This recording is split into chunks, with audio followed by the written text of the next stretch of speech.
Selanjutnya contoh soal yang kedua, yaitu kita diminta untuk menghitung integral x cos x dx. Nah, strategi yang bisa kita gunakan sama seperti yang telah saya sampaikan, bahwa kita memilih u dan dv, sehingga integral v du-nya itu lebih mudah untuk dioperasikan ya. Jadi kita tuliskan contoh yang kedua, yaitu integral x dikalikan cos x dx gitu ya. Oke, ini contoh 2.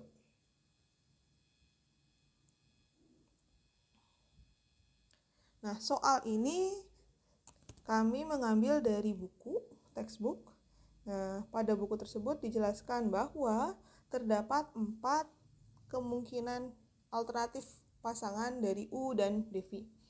Jadi pasangan yang pertama adalah u-nya sama dengan 1, maka dv-nya adalah sisanya ya banyak, yaitu x cos x dx. Alternatif yang kedua, jika u-nya adalah x, maka dv-nya adalah cos x dx. Alternatif yang ketiga, yaitu jika u-nya adalah x cos x, maka dv-nya adalah sisanya, yaitu dx.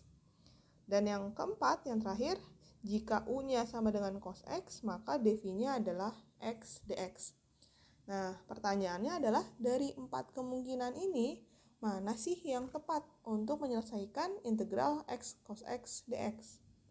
Nah, untuk menjawabnya, disinilah perlunya intuisi kalian gitu ya. Maka kenapa kalian harus banyak berlatih soal, supaya bisa cepat memilih mana sih yang u, mana yang dv gitu ya.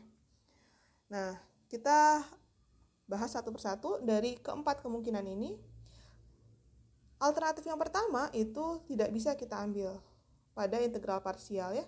Kenapa? Karena ketika u-nya sama dengan 1, maka dv-nya adalah x cos x dx. Nah, di sini kita sulit untuk mencari v. Karena dv sama dengan x cos x dx, untuk mencari v-nya itu sulit ya. Kita nggak tahu caranya mengintegralkan dv-nya untuk memperoleh v gitu ya. Jadi pilihan pertama kita coret ya. Pilihan yang kedua, oke, sepertinya kita bisa mengerjakan dengan pilihan kedua, nanti kita coba kotret di belakang.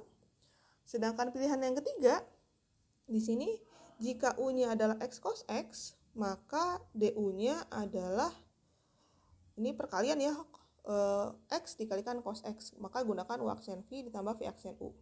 Maka hasilnya adalah turunannya cos x min x sin x dx. Nah, dv-nya itu sama dengan dx, v-nya sama dengan x, begitu ya. Nah, ketika kita integralkan, maka ternyata hasilnya bukannya lebih mudah, tapi malah lebih susah. Nah, nih, lebih ribet ya. Integral x cos x dikurangi x kuadrat sin x dx. Jadi pilihan ketiga ini sepertinya tidak tepat ya untuk kita pilih.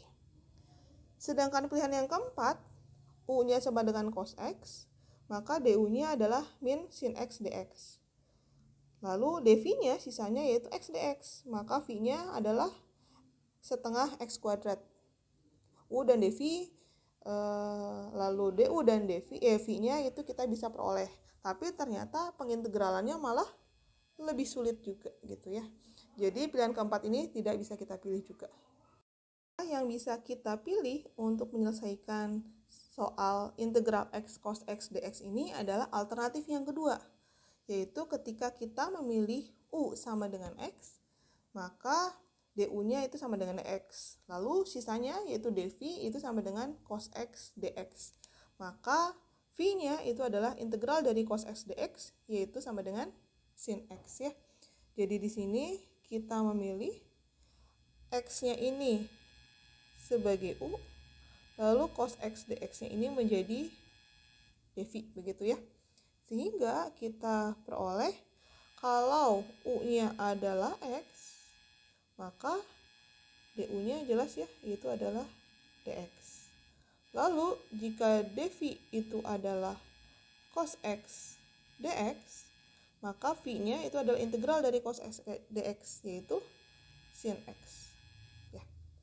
Nah, di sini maka kita peroleh integral dari x cos x dx itu sama dengan uv, yaitu x sin x dikurangi integral V du.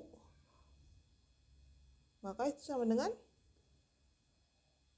integral sin X dx. Ya. Maka hasilnya adalah X sin X dikurangi integral dari sin yaitu min cos ya, karena cos turunannya adalah min sin. Min ketemu min jadi plus ya. Jadi di sini adalah plus cos X ditambah dengan C karena integralnya tak tentu. Seperti itu. Jadi pada contoh 2 ini terlihat bahwa pada suatu soal integral bisa jadi terdapat beberapa pilihan U dan dv. Nah, kita di sini harus pandai untuk memilih mana yang U dan mana yang dv sehingga mempermudah perhitungan gitu ya.